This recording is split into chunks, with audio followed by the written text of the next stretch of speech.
તળાજામાં વૃદ્ધ સોની દંપતીની હત્યા. સગા પુત્ર અને પુત્રવધુએ રાજકોટના 2 ઈસમોની મદદ થકી ઠંડે કલેજે કરેલ હત્યા બાદ પુરાવાનો નાશ કરવાના અતિ ચકચારી કેસમાં તપાસ કરનાર અધિકારી દ્વારા એક પછી એક કેસ માટે મહત્વની કહી શકાય તેવી ન્યાયિક કાર્યવાહી આગળ ધપાવી રહ્યા છે.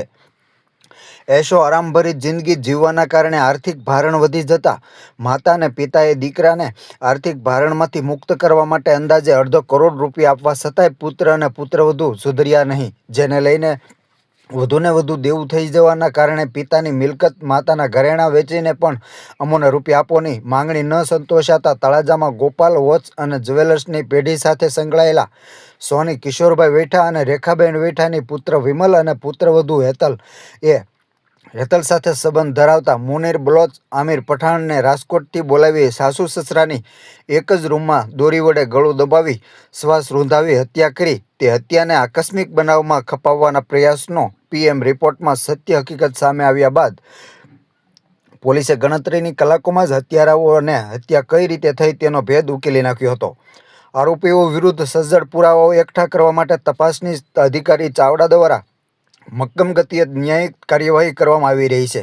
જેના ભાગરૂપે પોલીસે હત્યાના આરોપી વિમલના 2 મિત્રોના તળાજા કોર્ટ સમક્ષ રજૂ કરીને કલમ 183 મુજબ નિવેદન લેવડાવ્યા હતા. મેજિસ્ટ્રેટ દ્વારા લેવાયેલ નિવેદન વધુ મહત્વના ગણવામાં આવે છે. પોલીસ સમક્ષ હત્યાના આરોપી પુત્રએ પોતાના માતા પિતાનું મૃત્યુ વીજ કરંટના કારણે લાગેલ આગથી થયું છે તેમ જમાવી પોલીસને ગુમરાહ કરવાનો પ્રયત્ન કરાયો હતો.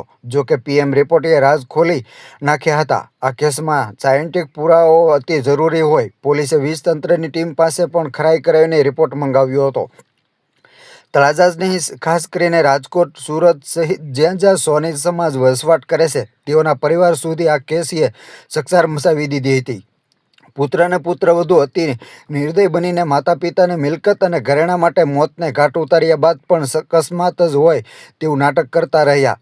જરા પણ બંનેના ચહેરા ઉપર હત્યા કર્યાના કોઈ જ ભાવ ન હતા. ઉલટાનું બજારમાં પાણીપુરી ગોળા ખાતા જોવા મળ્યા હતા. આ બધી જ વિગતોથી જ્ઞાતિ અને ખાસ કરીને પરિવારજનો વાકેફ થતા સમસમી ગયા છે. હવે આ કેસને રેર ઓફ રેર કેસ સમાવેશ થાય, ઝડપી કેસ ચાલે, સ્પેશિયલ વકીલની નિમણૂક થાય અને કડક સજા થાય તમામ આરોપીઓને તેવી કાર્યવાહી હાથ ધરવામાં આવશે.